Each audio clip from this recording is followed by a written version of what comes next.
Hello, beautiful community. A few of you have asked me for a reaction video, and I said no, actually. But it's sometimes nice to be an intellectual taxi if that brings value, so I'm going to do that. So we're going to talk about destabilization domestically in Russia as the war goes on and as the prospect of the politicization of the situation becomes more front and center.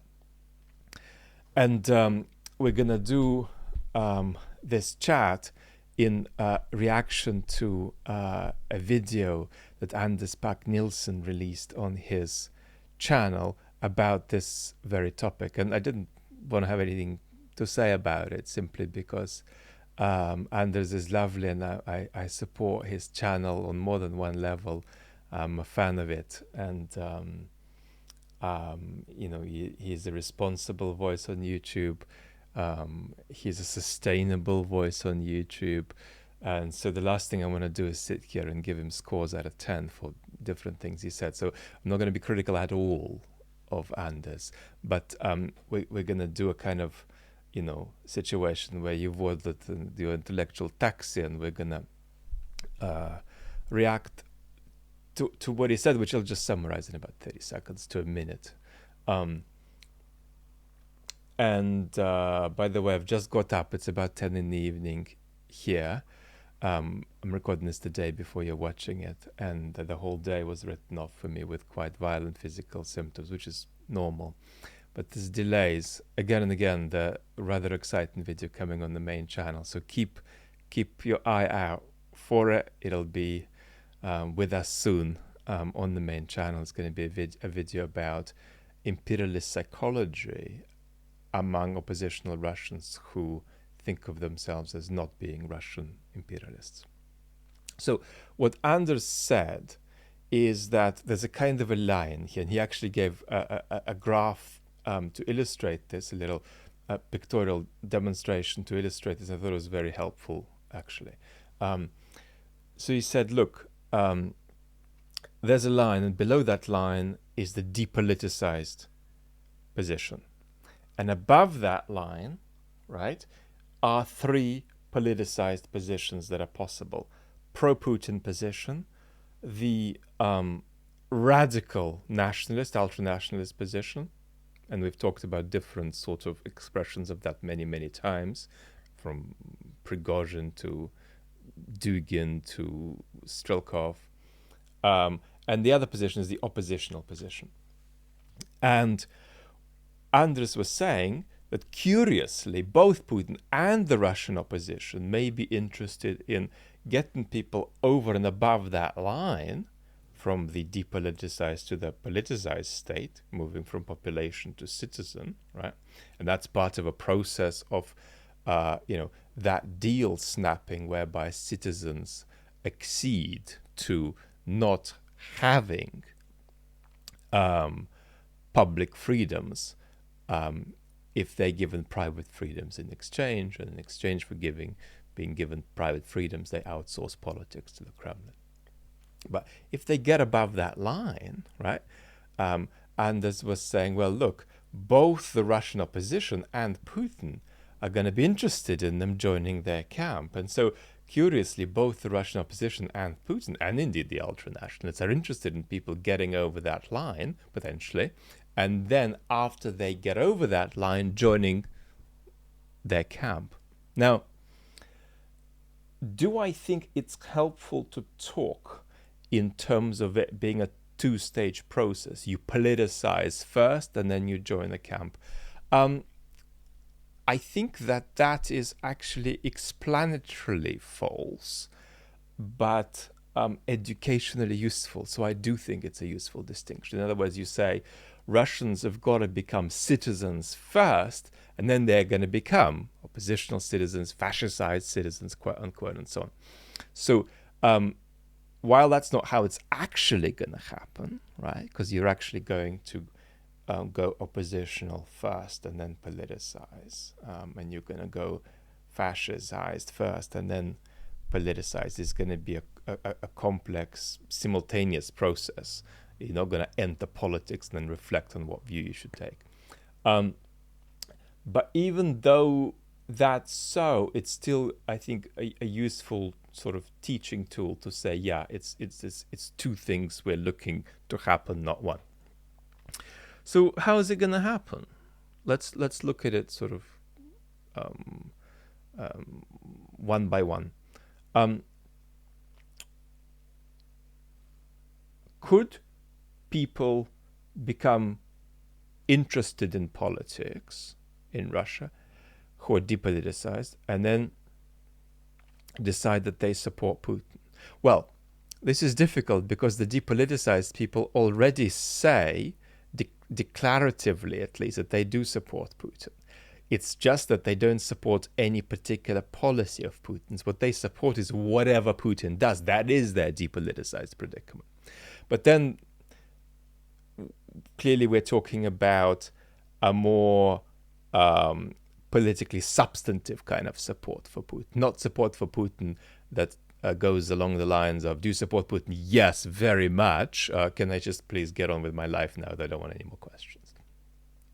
So is it possible that Russian population, right, that they become citizens and come to support Putin?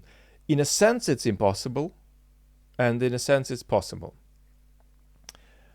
And that's because the only way that's going to happen is through a kind of process of, and I'm very uncomfortable with that word, but let's just, being cartoonish today, let's just use it, fascization. So that's to say, they're certainly not going to say, well, now I'm interested in politics and having thought about it, and in fact, I think Putin is a good political project. That's certainly not going to happen. It's rather going to be either nothing or a coming together of leader, state, and people as one. Not for the whole population, but for an increased chunk of the population. So that's the way it could happen. Now, is there any indication of that? None. There is no indication of that because the polls, if you're sensitive enough about how to read them, are worth following. And they indicate a marginal increase in the pro-war camp over the last 6 months or so, but that's about it, not much else. But there is no significant movement among that depoliticized blob in the middle that I talk about, and there is no prospect of significant movement happening soon. If Ukraine's counteroffensive is particularly effective, that's highly unlikely to politicize the Russian population at this stage.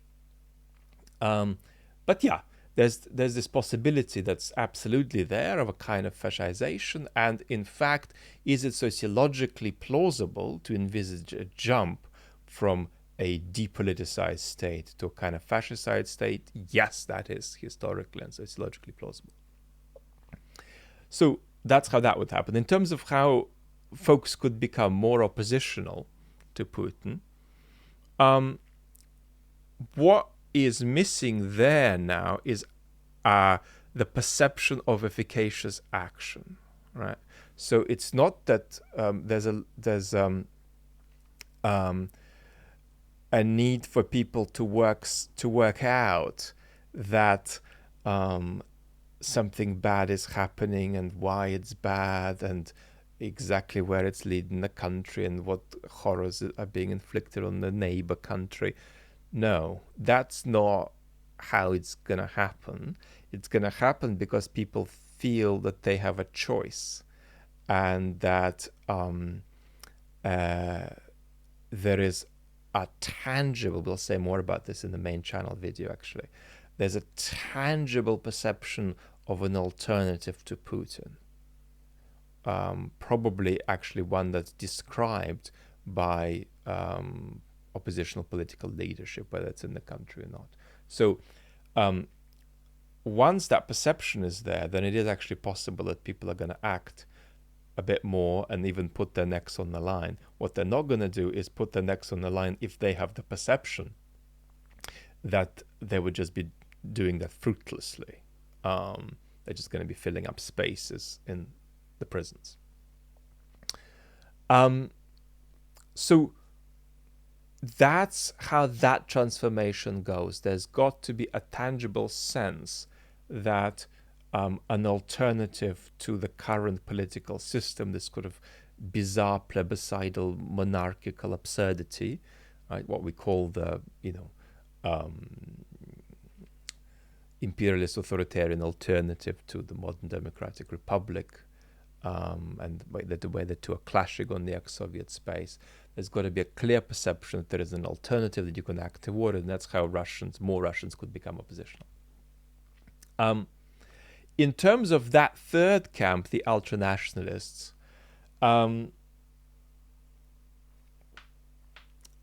we could expect a little bit more beefing up of that group over the months to come. And that group is, in fact, the group that is going to be the only plausible cause of political instability in Russia over the months to come. It's not going to be the anti-war people. It's not going to be the anti-Putin people. It's going to be the pro-victory party. If Putin is the pro-war party, these are the pro-victory party who are saying this war isn't getting us the victory we need, so something is very wrong, and so on.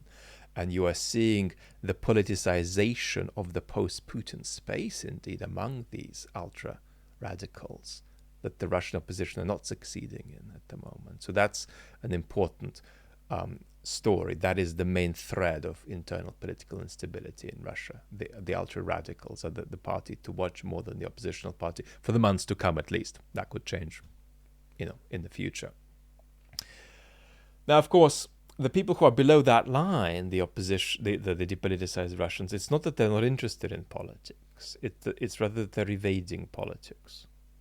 And what's happened is that the war has made the pain of transcending the evasion even greater, which is why the more they understand about how bad things are, the more they're going to consolidate their depoliticized predicament, not the opposite. Unless, go back to what we said earlier, there's a clear perception of an alternative that is actionable. And so now, final remark. Is it true that Putin wanted to keep the Russian population depoliticized? Yes and no. He wanted to keep the Russian population depoliticized across his 3 to 7 day war in Ukraine that is now 1,000 days old almost. And therefore the answer is yes, he wanted to keep them depoliticized. But there was already a lot in place toward the trajectory of a big conflict against the West, possibly happening a few years after this brutal invasion of Ukraine. And even though there are good questions what capacity Russia might have for any further conflict with the West, the project clearly remains that the country is building towards something like that.